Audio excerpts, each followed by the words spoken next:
Greetings, everybody, and welcome to TV Skywriter. This is the show where I like to highlight musicians, artists, other creative people here for the internet, for the whole world to see. I'm Pat Murray. This show is emanating from Durham, North Carolina. But what I'm going to do before we get started with the show, I just happened to put on this shirt this morning, Jazz Unites. I want to give a huge shout out to Geraldine DeHaas. She's originally from New York, but I met her in my hometown of Chicago. She started up a wonderful, wonderful organization called Jazz Unites. They put on concerts, festival rather, every year in Chicago. I think it's still going on. I'm not really sure. I moved from Chicago to Durham here about 11 years ago. Anyway, big shout out to Geraldine DeHaas. And for you jazz fans, yes, Geraldine DeHaas is the sister of vocalist Andy Bay. Yes, big shout out to him as well. Never met him, hope to one day. Okay, now today we have a very special guest, Nicholas Cole. This is really, he's awesome. Nicholas Cole emanates from Goldsboro, North Carolina. And just to tell you a little bit about him, he's a musician, plays keyboards, and with his first CD, he got on the charts of Billboard and just wreaked havoc around the world. Am I right, Nicholas Cole? That sounds about right. So how you doing, Nicholas? I'm doing great. How are you? Doing well, doing Thank you for well. having me on. Sure. Now, you came out with your first CD at age 18, right? Uh, And I want to 17. ask you, when did you even start getting interested in music? Well, I've been interested in music ever since about. Oh, man, he's dropped out. I don't believe this. Oh, let's hope he can rejoin us in a second. Oh, man. We tested this for 20 minutes, and as soon as we hit the airways, he disappears on us. Darn. I'm just going to sit here and wait. This is live internet. These things happen, so let's just wait. He's back. What Uh-oh. happened? I have no idea. That's weird. Yeah, that was weird. But anyway, so you got started in music at age what? I would say I was about 3. Yeah, I was about 3. My grandfather got me my first keyboard, and I would faithfully play every day. Of course, I couldn't play at that time, so I was just, banging with both hands, and eventually, as years passed, what I was doing on the keyboard started to make sense. Hmm. And I knew very early that, this is what I wanted to do, for a lifetime. So, here I am.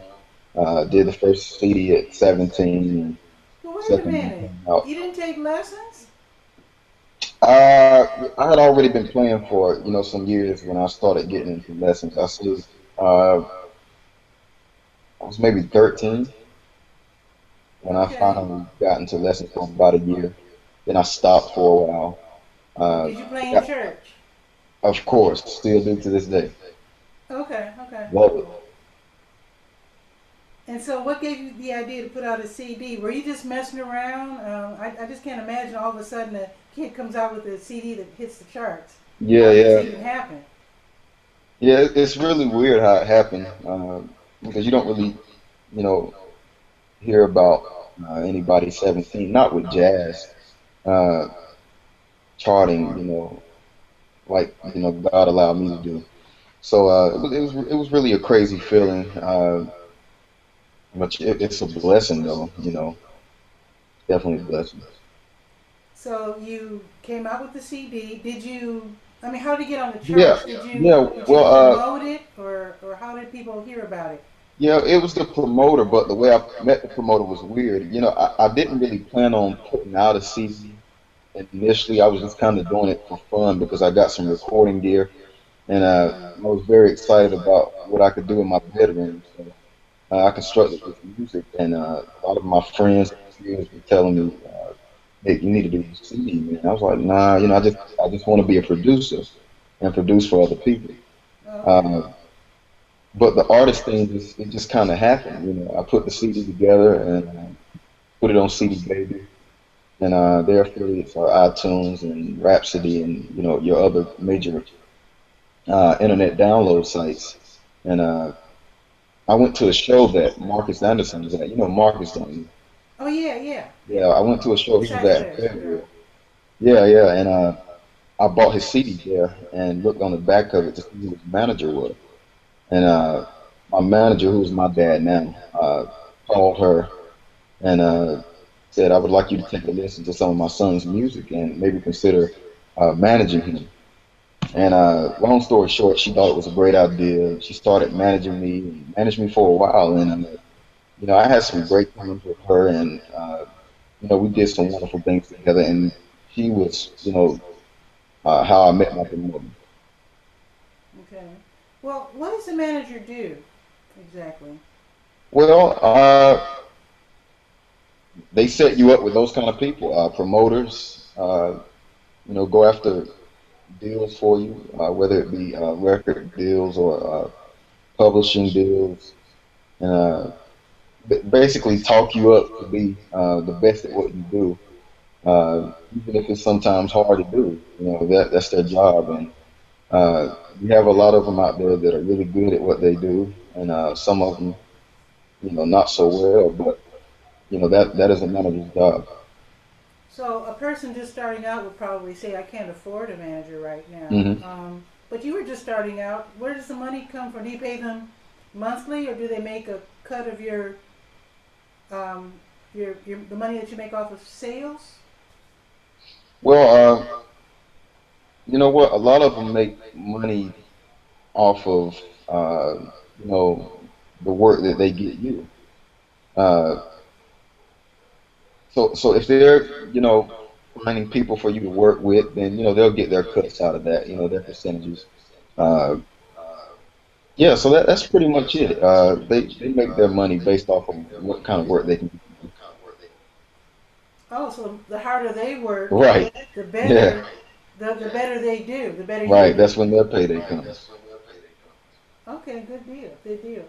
So obviously that benefited you because you reached what number, like 9 or something on the Billboard Jazz Yeah. charts? First, Smooth jazz or yeah. jazz? First single reached number 11, peaked at number 11 on the charts, and Uh-huh. I mean, I just leaped for joy when that happened because I never thought the first. Did you peek every day to see how high I it did, was I climbing up the did. I charts? checked every week to see what my new chart position was, and as I saw it soaring up, being on the chart with names like Foreplay and Jill Scott, that's that's not a feeling you feel every day by just normal life. So it was great. Great. I was just this is really funny to me because I was just imagining like my hero George Benson Yeah. checking his Billboard charts and saying, "Hey, who's this kid ahead Right. of me?" And then calling Earl Klugh. Earl, Yeah. who's this kid? Who's Nicholas Cole? I don't know. Call Marion Meadows. I just Yeah. imagine everybody. Oh my God, who is this Nicholas Cole? Yeah. It's crazy. It's Man, crazy. I've met a lot of those artists now, and just to hear some of them come up to me, and some of the artists that I've been listening to for a long time, and to tell me that they are fans of mine, it's a crazy feeling. that I must do be not take it for wild. granted at all. That must be really wild. What about in your Yeah. hometown in Goldsboro? Do you have your picture on billboards, your name, welcome Nicholas Cole or congratulations Nicholas Cole or whatever? I don't have it that big. I have some plaques up here on the wall Okay. of that's the first issue of Billboard, uh, Okay. and that was my chart position. I just ripped it out of the page that it was on and Cool. kind of put it on the front of the page and put it on the wall.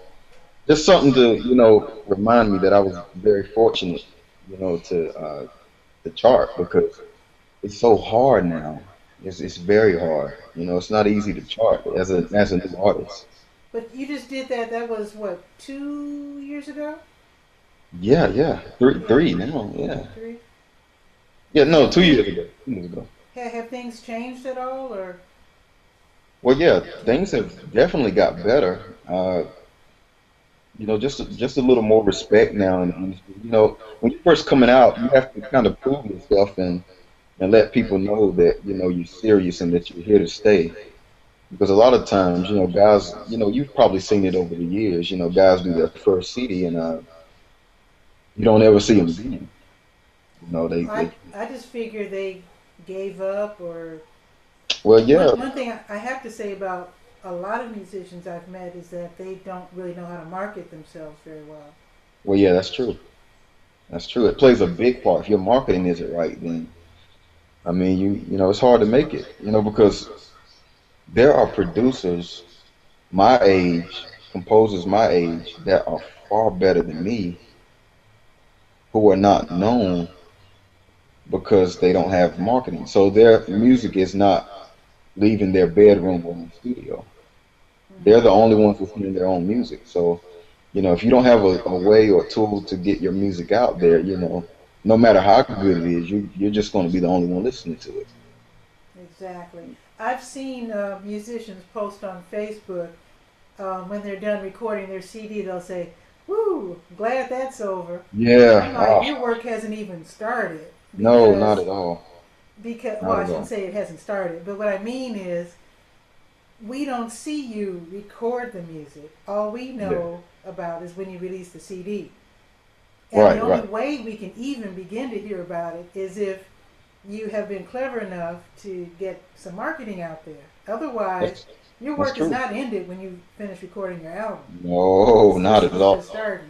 Actually, the easy part is probably recording the record, because you love doing that. That's the creative process, but when it's hard finding a way to market yourself after the record is out, no matter how good the music is, that's the hard part.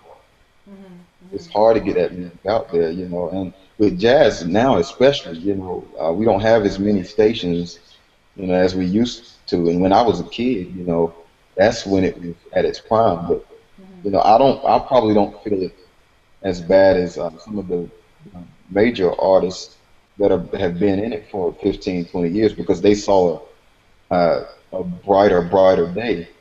I came Yeah. this in 2010. The industry was already pretty jacked up when we got in, so I can't feel the same way about it as like somebody that's been in it 25 years. They're probably looking at it now and it's like, oh man, this is terrible. Yeah, I agree because I grew up listening to jazz and smooth jazz, and Yeah, it's really sad that it's not really on the radio like it used to be, but it is on the definitely. internet. Yeah, it's on the internet. That's where music is moving now. Internet, iTunes, Amazon, In Rhapsody. fact, I interviewed an artist last month. I heard his music first, believe it or not, on the Weather Channel. Really? He's getting paid either way, Yeah, yeah. Yes, so it's this is music. Yeah, it's music's getting paid. The Weather Channel plays some of the best jazz. I used to wake up on Saturday morning and just, put the Weather Channel on. I wouldn't even put a CD in the CD player I thought I because was I the only already knew person that the. did that. You said what now? I thought I was the only person that just listened to the Weather No, Channel for the music. not at all. I love it. I love it. Sometimes I'll still cut it on and see what else they have up there because I mean, it's such a great way to find new music. I Hmm. found out about a guy a few years back named Chris Geef. Uh, I love his music, and that's the way I found out about him is on the Weather Channel. Huh. Okay. Yeah. Now, how do you find out their name? Because they don't announce the songs on the Weather Channel. You know what? YouTubing the Weather Channel because you can find a lot of uh, YouTube videos of the Weather Channel too, and names Oh, will okay. be up there. You Okay, because know, I was going to suggest Midomi. Do you know about Midomi? no, no, what's that? Midomi, I think is how it's spelled. Okay, you open up Midomi. It's an app. I run it on my laptop. You can run it on your cell phone, smartphone, or whatever. When you Okay. hear a song you don't know, you click on Midomi and the mic of your laptop or whatever will Yep, pick it up and I've will heard of. identify I the just song for you.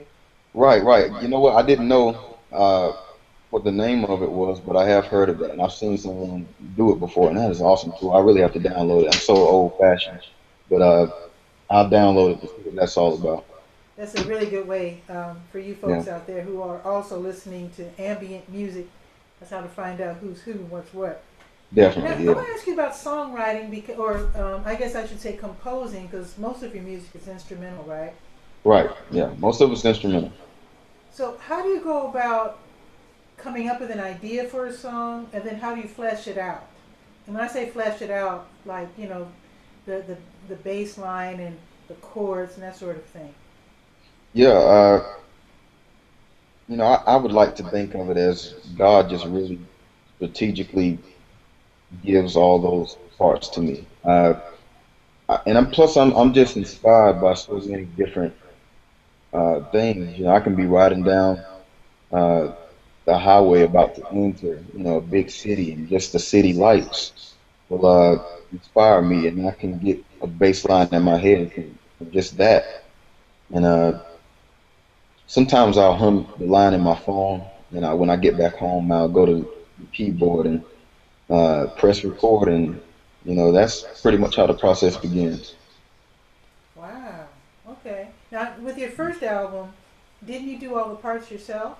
I did, I did. I didn't have any money to to pay anyone else to be on the record, so I had to do everything. I didn't even have money to get it mixed, mastered, nothing. I had to do absolutely everything. So Wow. But your second album is not quite the same, is it? no, it's not quite the same. You know, I had a little money to uh, get the people I wanted this time, so it was a little better for me this time. I got Steve Cole, who I've been listening to forever, ever since his Wow. first season, Stay a While, came out. I've been a Wow. huge fan of his, so I got him on it. Steve Oliver, Tim Bowman, a beautiful singer by the name of Lynn Fidmont. I got her on the record.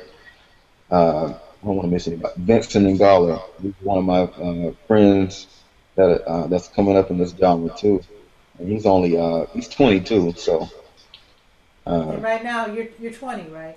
yeah, I'm You 20 just now. turned 20. How about that? How about that? Working on your third album. Yeah, it's a blessing. It's a Now, with blessing. this second album, you said you're working with all these great musicians. Mhm. So, I'm supposing that your concepts were kind of different, right? I mean, you don't tell the bass player the bass lines you hear in your head, right? Well, yeah, yeah. Well, if you want it to sound that way, and then there are some cases where I'll tell the musician to just play what you feel, and or I'll tell them to do two passes of it. One pass with the line I give them, and one with just what they come up with. Oh, okay, okay. I think what I'm going to do, I'm going to take the opportunity here to play one of your tunes from your second Okay, album. It's okay. called "Please Don't Say No." Ah, okay. So, so Cool. tell us a little bit about this tune before I play it. Well, Because please don't. I enjoyed the guitar work of Tim Bowman. Who's he? Yeah. Oh man. You know what? Sometimes when we were working on that song, I would mute my parts and just loop his part, and I would listen to it like 1,000 times, just because I'm a huge fan of his playing. But when I was working on that song, I think I got inspired by uh, dang, what did I get inspired by? I can't remember. There's so many different stories for the different songs of that album, but it was something that really inspired me to write something that was kind of funky, Hmm. uh, mid tempo, and all I heard was Tim's guitar on it. I Well, couldn't I think of really like any it. other guitar player that I would have rather had on it other than Tim Bowman. Wow. So Yeah. what I'm going to do, I'm going to play this cut. It's Okay. called "Please Don't Say No." I'm going to Sounds run cool. to my little studio and push Alrighty. play. Here we go. Here we go.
It's been a while since I've heard that. Shoot, I like that. Thank That does you. not sound like a 19-year-old young person. I appreciate it. It's all God. Can't take any credit for it. Well, you take a little credit. Because I'm sure Uh, you had to put some work into it, right? yeah, well, he gifted me with it, so I got you. So you're working with it. yeah. There you go. Tell us about your third album. How is that going to be different from your second? Ah man, the third one. It's gonna be different, and well, I always strive, for the records to not sound the same. Uh, Okay. the journey of one, well, endless possibilities doesn't sound anything like a journey of one. It's totally different. And this next album, the third one, will have more of an R&B, uh, soul type feel with Okay. some of my gospel church roots infused because I'm a church boy. So Mm. uh, I have to add a little bit of that in there. So you're gonna hear some beats. I think it's already in there. You might not be identifying it as such, but I can hear it.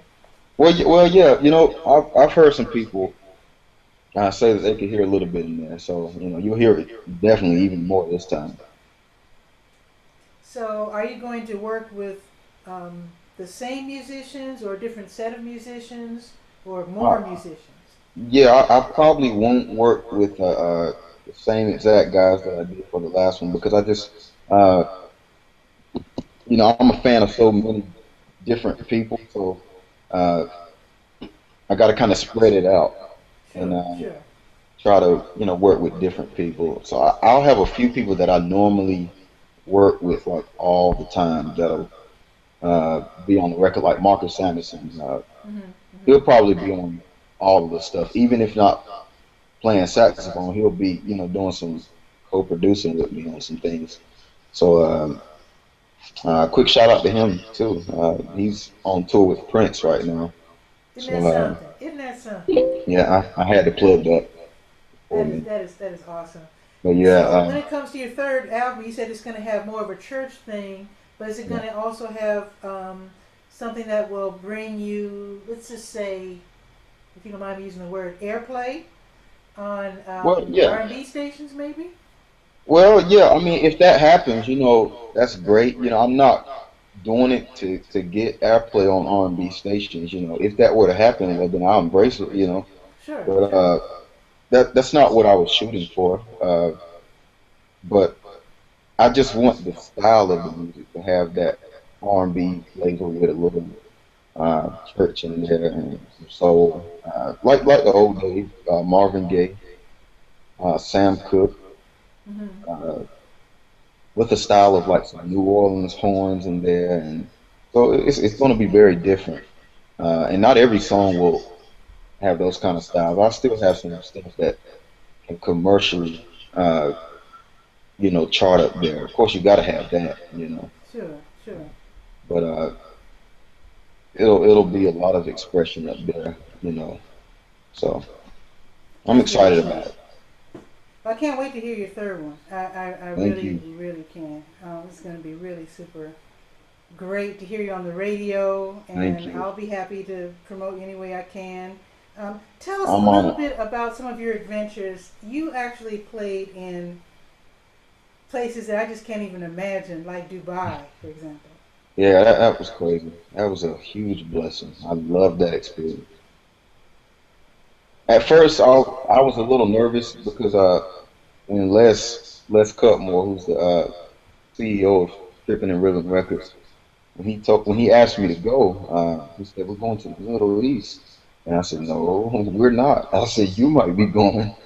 But because when you hear Middle East, you get a little nervous. So, uh, but I've always heard wonderful things about Dubai, and just actually being over there, versus seeing it on TV Sure. is it's totally different. Totally different. Well, I've seen pictures, and it looks like an unbelievable, almost like a fairyland kind of place. Yeah, it has to be one of the most beautiful places in the world. Wow. Do you think you'll be getting more opportunities as a producer now that you're really getting in there with your third album? Well, yeah, it has already, been happening that way for me. I've been producing for a few people out there, and have done a legwork on a lot of other stuff. Jeff Kosher was Cole, Brian Simpson, and a few others, and then some upcoming stuff that'll be coming out next year. I can't really voice some of that stuff right now, but oh yeah, I'm working with Elizabeth Miss right now, who's a Okay. female saxophonist. Also, she's signed to Tripping Rhythm. And Okay, cool. so yeah, it has opened up. The second record really opened up the door to a lot more production. And now I'm just going after production work in other genres now. Just kind of stepping out of the box and trying to spread my wings as a producer, not just a jazz producer. You know? Sure, sure. Yeah, Actually, you probably want to be something like George Duke, right? yeah, The late George Duke, who did jazz and R&B right.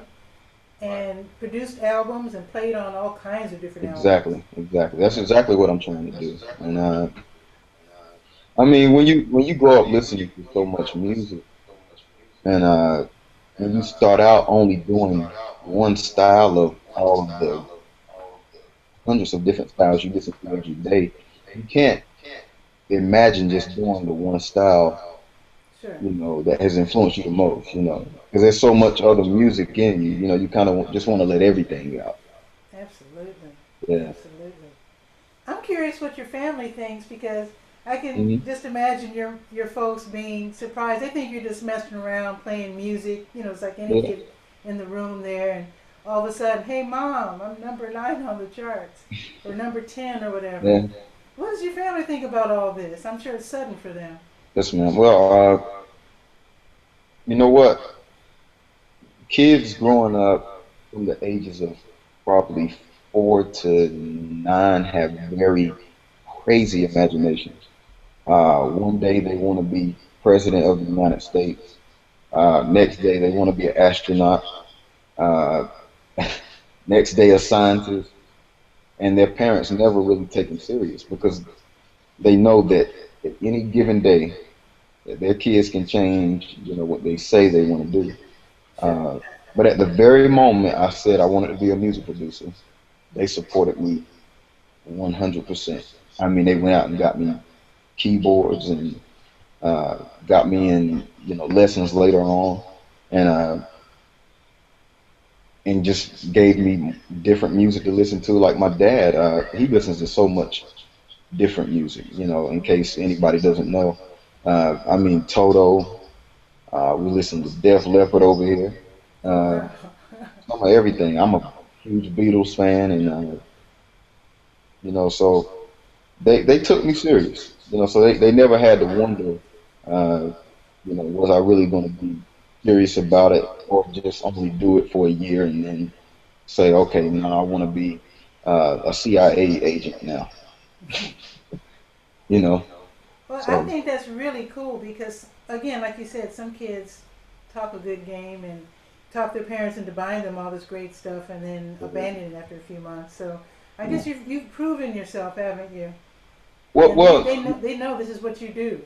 yeah, they know I'm serious, because after a certain age, I even told them, I said, okay, no more buying equipment for me. I said, I'll buy my own stuff now. Okay. Like all of this behind me, I bought this stuff, and I felt like I would value it a lot more if it came from my pocket. Mm. You know, Impressive. Okay. yeah, my parents have been doing for me all my life, so I felt like, the least I could do was, show them for real, like I'm serious. I'll go out and buy my own speakers and my own interfaces or whatever I need to do, to make it happen. That is serious. What is your dream? What have you not achieved yet? What do you want to do in the future that you're almost afraid to talk about? Uh, Grammys, yeah, Grammys. That's the biggest thing for me. And and you know what? Also, I don't think a lot of people take me serious when I say it, and I don't tell a lot of people. I think I've voiced it on Facebook maybe twice, but I actually really, really, really, really, really, really, really, really, really want to be in an indie rock band one day, like Really? Maroon Five, One Republic. I would love to do that one day, and I mean, I write music that caters to that style all the Really? time. But I mean, nobody ever hears it because that's not the kind of music that I do on my records. You But should do it. yeah, I mean, yeah, I I mean, probably just look can't at right now, but like for example, I remember I thought that um, well, like there's Parliament and Funkadelic. yeah, When that first happened, when they're on two different labels, and they hmm, weren't really. Some people get them confused. Even I get them confused. But they did start out. I mean, it was the same guys, kind same, of, but yeah, I but just same then guy. it, they were separated for a reason. And they were on two different labels, and I thought that was genius. And there's a Hmm, couple of other musicians who've done the same thing where they have like an alter ego on a different album. Like even George Duke was Da Willie Gonga, and he was playing on other people's albums. And yeah, certain musicians do that. They'll like make up a play name and play on other people's albums, or they'll do something that's right, like right, weird or different, yeah. on the side. It can be done. You should do it. It can't. Well, you know what? I definitely plan on it one day. I don't know when, but I gotta get like maybe four more guys together, a drummer. Uh, actually, uh, one of my childhood friends, and I still play with him from time to time. Today, and we grew up in church together. My friend Deontay Anderson, who's an awesome drummer. Me and him have talked about that for years. We used to talk about being in like an indie rock band like for a long time. So, Well, you do know, it. get that bass player together, that guitar player, and that lead singer. It definitely wouldn't be me. You might get a call after this show. A few calls. Uh-oh. Nope. Okay. Well, hey, I embrace it. Somebody call me up. Let's start a band. Cool. So, if people want to get into your music there, Nicholas Cole, if they're not already into it, what's the best way? Do you tell them to go to your website or what?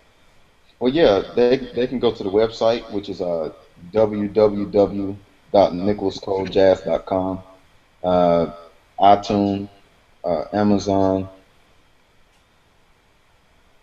Rhapsody, Mm-hmm. pretty much any of the major, internet download sites. You can get not the free one. Please don't. Yeah, Yeah, pay for it. yeah, don't Pay rip my for man off. Don't rip my man off. it.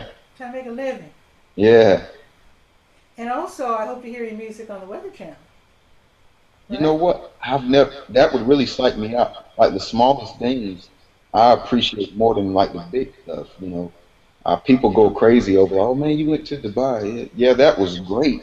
But I would actually like holler like a little kid if I saw myself on the Weather Channel.